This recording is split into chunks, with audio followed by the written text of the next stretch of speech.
श्रीमद् भागवत चतुर्दशो अध्याय प्रथम स्कंद। सूत जी कहते हैं, स्वजनों से मिलने और पुण्य श्लोक भगवान श्री कृष्ण अब क्या करना चाहते हैं, यह जानने के लिए अर्जुन द्वारका गए हुए थे। कई महीने बीत जाने पर भी अर्जुन वहां से लौटकर नहीं आए। धर्मराज युधिष्ठिर को बड़े भयंकर अपशगुन दिखने लगे। उन्होंने देखा काल की गति बड़ी विकट हो गई है। जिस समय जो ऋतु होनी चाहिए उस समय वह नहीं होती और उनकी क्रियाएं भी उल्टी ही होती हैं। लोग बड़े क्रोधी, लोभी और असत्य परायण हो गए हैं। अपने जीवन निर्वाह के लिए लोग पापपूर्ण व्यवहार करने लगे हैं। सारा व्यवहार कपट से भरा हुआ होता है, यहाँ तक कि मित्रता में भी छल मिला रहता है। पिता, माता, सगे संबंधी, भाई और पति पत्नी भी झगड़ा टंटा रहने लगा है। कलिकाल के आ जाने से लोगों का स्वभाव ही लोभ, दम और अधर्म से अभिभूत हो गया है और प्रकृति में भी अत्यंत अरिष्ट सूचक अपशगुन होने लगे हैं। यह सब देखकर युधिष्ठिर ने अपने छोटे भाई भीमसेन से कहा। युधिष्ठिर ने कहा, भीमसेन, अर्जुन को हमने द्वारका इसलिए भेजा था कि वह वहां जाकर पुण्य श्लोक भगवान श्री कृष्ण क्या कर रहे हैं इसका पता लगा आए और संबंधियों से मिल भी आए।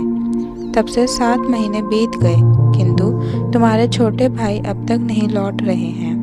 मैं ठीक ठीक यह नहीं समझ पाता हूँ कि उनके न आने का क्या कारण है। कहीं देवर्षि नारद के द्वारा बतलाया हुआ वह समय तो नहीं आ पहुँचा है जिसमें भगवान श्री कृष्ण अपने लीला विग्रह का संवरण करना चाहते हैं। उन्हीं भगवान की कृपा से हमें यह संपत्ति, राज्य, स्त्री, प्राण, कुल, संतान, शत्रुओं पर विजय और स्वर्ग आदि लोकों का अधिकार प्राप्त हुआ है। भीमसेन, तुम तो मनुष्यों में व्याघ्र के समान बलवान हो। देखो तो सही, आकाश में उल्कापात आदि, पृथ्वी में भूकंप आदि और शरीरों में रोग आदि कितने भयंकर अपशगुन हो रहे हैं। इनसे इस बात की सूचना मिलती है कि शीघ्र ही हमारी बुद्धि को मोह में डालने वाला कोई उत्पात होने वाला है। प्यारे भीमसेन, मेरी बाईं आंख, जंघा और भुजा बार बार फड़क रही है। हृदय जोर जोर से धड़क रहा है। अवश्य ही बहुत जल्दी कोई अनिष्ट होने वाला है। देखो, यह सियारिन उदय होते हुए सूर्य की ओर मुंह करके रो रही है।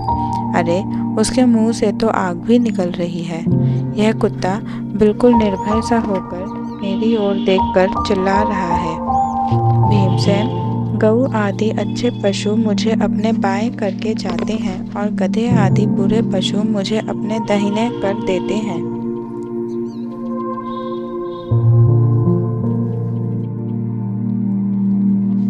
यह कुत्ता बिल्कुल निर्भय सा होकर मेरी ओर देखकर चिल्ला रहा है। भीमसेन, गऊ आदि अच्छे पशु मुझे अपने बाएं करके जाते हैं और गधे आदि बुरे पशु मुझे अपने दाहिने कर देते हैं। मेरे घोड़े आदि वाहन मुझे रोते हुए दिखाई देते हैं। यह मृत्यु का दूत पेरुखी, उल्लू और उसका प्रतिपक्षी कौवा रात को अपने कर्ण कठोर शब्दों से मेरे मन को कंपाते हुए विश्व को सूना कर देना चाहते हैं। दिशाएं धुंधली हो गई हैं। सूर्य और चंद्रमा के चारों ओर बड़ा बड़ा मंडल बैठते हैं। यह पृथ्वी पहाड़ों के साथ कांप उठती है। बादल बड़े जोर जोर से गरजते हैं और जहाँ तहाँ बिजली भी गिरती रहती है। शरीर को छेदने वाली एवं धूली वर्षा से अंधकार फैलाने वाली आंधी चलने लगी है। बादल बड़ा डरावना दृश्य उपस्थित करके सब ओर खून बरसाते हैं। देखो, सूर्य की प्रभा मंद पड़ गई है। आकाश में परस्पर टकराया करते हैं।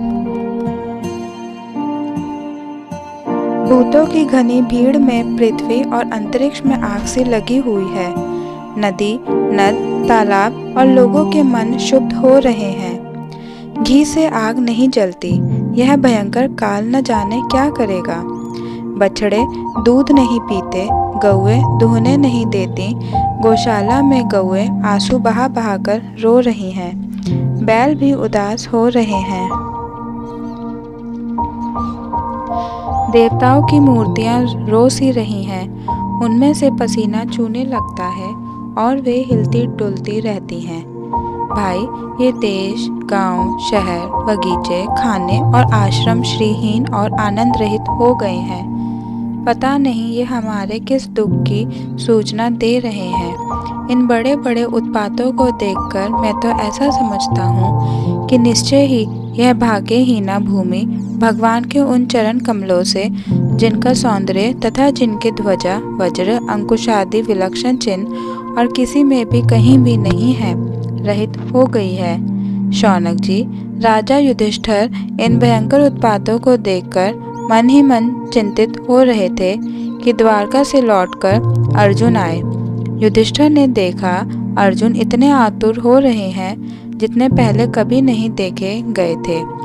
मुंह लटका हुआ है, कमल सरी के नेत्रों से आंसू बह रहे हैं और शरीर में बिल्कुल कांति नहीं है। उनको इस रूप में अपने चरणों में पड़ा देखकर युधिष्ठिर घबरा गए। देवर्षि नारद की बातें याद करके उन्होंने सुहृदों को सामने ही अर्जुन से पूछा। युधिष्ठिर ने कहा, भाई, द्वारकापुरी में हमारे स्वजन संबंधी मधु, भोज, दशा, आराप, सातत्व, अंधक और वशनी वंशी यादव कुशलता से तो हैं। हमारे माननीय नाना शूरसेन जी प्रसन्न हैं। अपने छोटे भाई सहित मामा वसुदेव जी तो कुशल पूर्वक हैं। उनकी पत्नियां हमारी मामी देवकी आदि सातों बहनें अपने पुत्रों और बहुओं के साथ आनंद से तो हैं। जिनका पुत्र कंस बड़ा ही दुष्ट था, वे राजा उग्रसेन अपने छोटे भाई देवक के साथ जीवित तो है ना। हृदिक अपने पुत्र कृतवर्मा, अक्रूर, जयन, गद, सारन तथा शत्रुजित आदि यादव वीर सकुशल तो है ना। यादवों के प्रभु बलराम जी तो आनंद से हैं। वृष्णि वंश के सर्वश्रेष्ठ महारथी प्रद्युम्न सुख से तो हैं। युद्ध में बड़ी फुर्ती दिखलाने वाले भगवान अनिरुद्ध आनंद से तो हैं। सुषेण, चारुदेशन, जामवंती नंदन साम और अपने पुत्रों के सहित ऋषभ आदि भगवान श्री कृष्ण के अन्य सब पुत्र भी प्रसन्न तो है ना। भगवान श्री कृष्ण के सेवक श्रुतदेव, उद्धव आदि और दूसरे सुनंद, नंद आदि प्रधान यदुवंशी जो भगवान श्री कृष्ण और बलराम के बाहुबल से सुरक्षित हैं, सब के सब सकुशल तो है ना। हमसे अत्यंत प्रेम करने वाले वे लोग कभी हमारा कुशल मंगल भी नहीं पूछते हैं। भक्त वत्सल ब्राह्मण भक्त भगवान श्री कृष्ण अपने स्वजनों के साथ द्वारका की सुधर्मा सभा में सुख पूर्वक विराजते हैं ना। वे आदि पुरुष बलराम जी के साथ संसार के परम मंगल, परम कल्याण और उन्नति के लिए यदुवंश रूप क्षीर सागर में विराजमान हैं। उन्हीं के बाहुबल से सुरक्षित द्वारकापुरी में यदुवंशी लोग सारे संसार के द्वारा सम्मानित होकर बड़े आनंद से विष्णु भगवान के पार्षदों के समान विहार कर रहे हैं। सत्यभामा आदि 16,000 रानियां प्रधान रूप से उनके चरण कमलों की सेवा में रत रहकर उनके द्वारा युद्ध में इंद्र आदि देवताओं को भी हराकर इंद्राणी के भाग्य योग्य, भोग योग्य तथा उन्हीं की अभिष्ट पारिजात आदि वस्तुओं का उपभोग करती हैं। यदुवंशी वीर श्री कृष्ण के बाहुदंड के प्रभाव से सुरक्षित रहकर निर्भय रहते हैं और बलपूर्वक लाई हुई बड़े बड़े देवताओं के बैठने योग्य सुधर्मा सभा को अपने चरणों से आक्रांत करते हैं। भाई अर्जुन, यह भी बताओ कि तुम स्वयं तो कुशल से हो ना। मुझे तुम श्रीहीन से दिख रहे हो। वहाँ बहुत दिनों तक रहे, कहीं तुम्हारे सम्मान में तो किसी प्रकार की कमी नहीं हुई। किसी ने तुम्हारा अपमान तो नहीं कर दिया। कहीं किसी ने दुर्भावपूर्ण अमंगल शब्द आदि के द्वारा तुम्हारा चित्त तो नहीं दबाया, अथवा किसी आशा से तुम्हारे पास आए हुए याचकों को उनकी मांगी हुई वस्तु अथवा अपनी ओर से कुछ देने की प्रतिज्ञा करके भी तुम नहीं दे सके। तुम सदा शरणागतों की रक्षा करते आए हो, कहीं किसी भी ब्राह्मण, बालक, गऊ, बूढ़े, रोगी, अबला अथवा अन्य किसी प्राणी का जो तुम्हारी शरण में आया हो तुमने त्याग तो नहीं कर दिया?